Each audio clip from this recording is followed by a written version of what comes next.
राधे राधे दोस्तों। अनिरुद्ध जी महाराज ने संतों के बारे में कितनी अच्छी बात की है, सुने। माता है, लोग गाली दे देते हैं, संतों को अपमानित कर देते हैं। एक बार सोचते क्यों नहीं कि वो संत आप समाज के बीच में ना होते तो तुम्हारी स्थितियां क्या होती। संतों ने व्यवस्थाएं बनाई। क्या तुलसीदास जी संत नहीं? उनकी लिखी रामचरितमानस क्या समाज के काम नहीं आ रही है? क्या उनकी कही गई बातें समाज का भला नहीं कर रही है? क्या स्वामी विवेकानंद जी संत नहीं है? क्या उनके द्वारा कही गई बातें समाज को नया मार्गदर्शन नहीं दे रही है? क्या सूरदास जी, रैदास जी, रसखान, मीराबाई क्या ये संत नहीं है? और उनके द्वारा कही गई बातें क्या समाज को आज भी मार्गदर्शन नहीं दे रही? कैसे भलाओगे भैया? कैसे ऋण चुकाओगे संतों का? गाली देकर चुकाओगे? कैसे ऋण चुकाओगे? इसलिए मेरी मां, संतों के प्रति श्रद्धा, जो गलत है उसे गलत कहो। मैं गलत हूं तो आप गलत कहो, पर जो सही है उसे सही ही कहो। और आप भारत के लोग हैं, आप अपने लोग हैं, आप ही अपने साधु संतों को गालियां देंगे तो ये संतों का सम्मान कौन करेगा? और ये संत कोई आपसे प्रॉपर्टी थोड़ी निकला रहे हैं कि तुम अपनी संपत्ति हमें देना, दो रोटी की भीख मांग रहे हैं, दे देना। क्यों?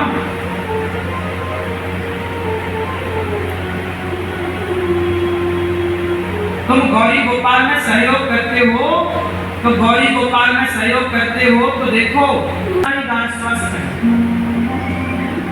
यहाँ बंदरों की सेवा होती है, बंदरों को चना, रोटी, केला। यहाँ पर माताओं की सेवा 280 माताएं, आप सबके लिए अन्य क्षेत्र खुला, कभी भी आओ, भरपेट भोजन मिल रहा। तीर्थ धाम तो तुम्हारे पैसे के कौन सा हम अपना भंगड़ा बना रहे हैं? जो जरूरत की चीजें वो तो लेनी पड़ती है। अब आपके लिए ये हॉल बनाया है, आपके लिए यहाँ पे पंखा लगा है, आपके लिए लाइट लगी, ये गद्दा काहे के लिए बिछा है? ये आपको बैठने में अच्छा लगे। यहाँ इतनी गर्मी है, वो भैया पंखा झलका रही है तो एसी लगाना मजबूरी थी, तो एसी आपके लिए लगाना। ये आप सब फ्रेंड्स बोलो, नहीं करना पड़ेगा। ये सोफे इतने सारे रखे हैं काहे के लिए? कि आपको बैठने में आराम हो। आपके घुटनों में दर्द है, आप नीचे नहीं बैठ पाते तो आपको यहाँ बैठते, आप सुनिए। ये व्यवस्थाएं आपके लिए व्यवस्थाएं बनानी पड़ती हैं। आपकी गृहस्थी में 4 लोग होते हैं, आपके परिवार में 6 लोग होते हैं। संतों का परिवार बड़ा होता है। आप सब कौन हैं? हमारा परिवार है। आप तो 6 लोगों को भोजन बनाते हैं, परंतु हमारा परिवार तो आप सब हैं और आप सबका भोजन गौरी गोपाल में बनता है। आप आए हैं तो आप सबको भोजन कराना हमारा धर्म है। अब चाहे हम भीख मांग के कराएं या कैसे, हम चोरी नहीं करेंगे पर भीख मांग के कराएंगे, हम आपको भोजन कराएंगे। बस क्या गलत कर रहे हैं बताओ? इसमें कुछ गलत लग रहा है? इसलिए अच्छे काम कर लेते भैया। बुरा जो देखन मैं चला, बुरा न मिलिया कोई, जो दिल खोजा आप ना। दूसरों को क्यों बुरा कहते हो? हम स्वयं बहुत बुरे हैं, हम ठीक कर रहे हैं।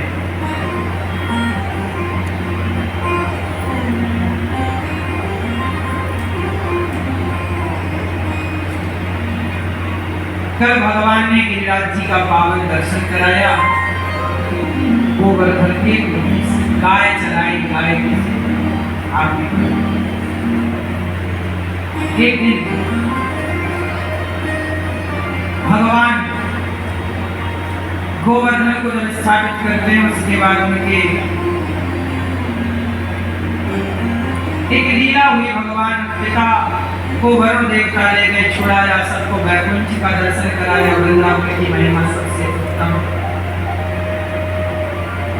अब देखो,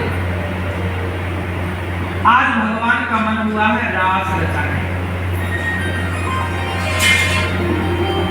भगवान पिता रात्रि योग माया, भगवान पिता रात्रि। भगवान आज रास रचाने का मन बना है। इसका मन आज भगवान ने गोपियों को बुलाया। निशम्य गीतम तदनंगवर्धनम ब्रजश्रिया कृष्ण गृहीत मानसा आजन्मुरन्योन्यमलक्षितोद्यमा सयत्र कान्तो जबलोनिकुन्दला। निशम्य गीतम तदनंगवर्धनम ब्रजश्रिया कृष्ण गृहीत मानसा। निशम्य गीतम, आज भगवान ने क्रीम बीज मंत्र गाना काम कर रही थी। आज शरद पूर्णिमा की रात, शरदोत्फुल्ल मल्लिका। आज रंतुम रमण करने का मन बनाया भगवान ने। योग माया उपासिका राधा रानी का आश्रय लेकर आज गोविंद ने यमुना के पुलिन तट पर योग बांसुरी बजाई। बजैया की आज भगवान ने सुंदर सी बांसुरी गोपियों को बुलाया।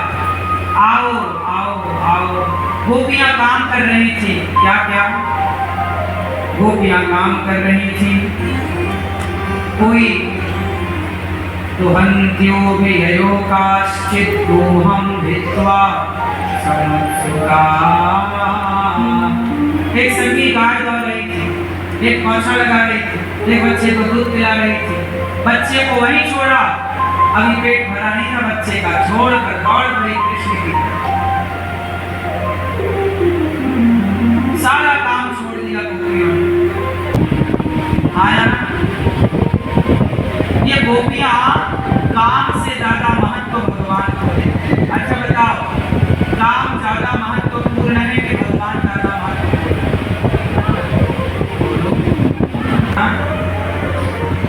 कर्म को प्राथमिकता देनी चाहिए कि धर्म को प्राथमिकता देनी चाहिए? जोर से कर्म। आप बताओ, कर्म। आप बताओ, कर्म। धर्म। आप बताओ, कर्म।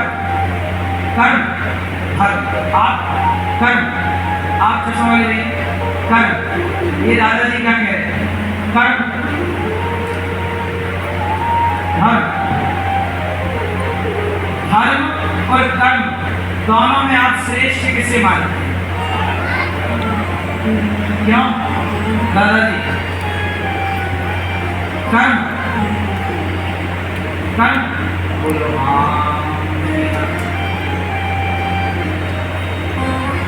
कर्म और धर्म दो चीजें हैं। बहुत 80-90% लोगों ने कहा कर्म बड़ा, 5-10% कह रहे हैं धर्म बड़ा। भैया को सुधारने से लगाओ, भैया है कि सुलक्षण है? भैया 4-6 साल की है, पूरी कर लो। 4-6 साल तक ना सोना, यही 100 साल। सुलक्षण भैया, हमारी कोई बातचीत हुई का कुंभकर्ण से? कोई संपर्क नंबर हो तो हमें भी देना, हम भी बात करेंगे कुंभकर्ण से।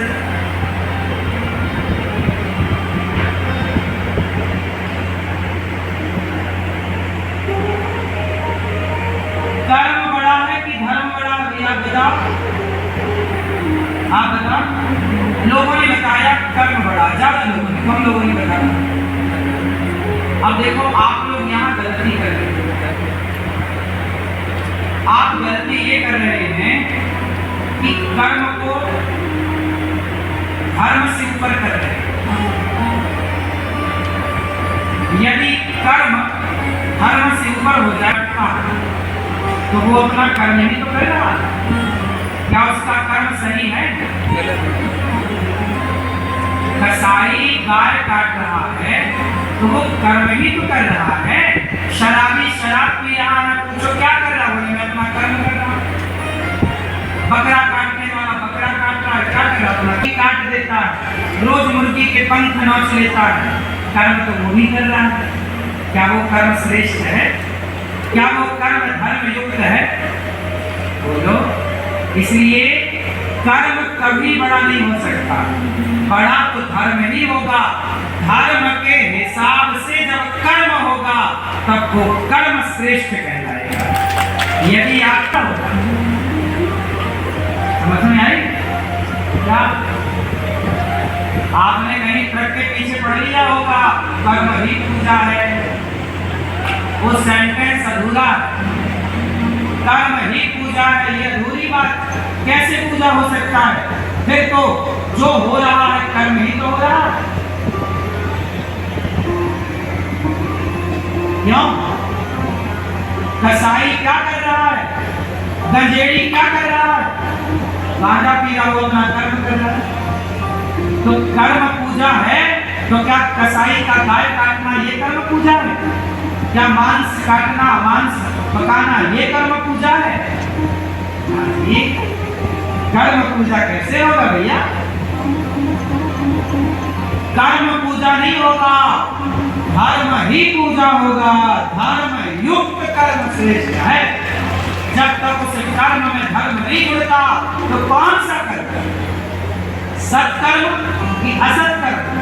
अच्छा कर्म कि बुरा कर्म? अच्छा और बुरा कर्म को कौन डिफाइन करेगा?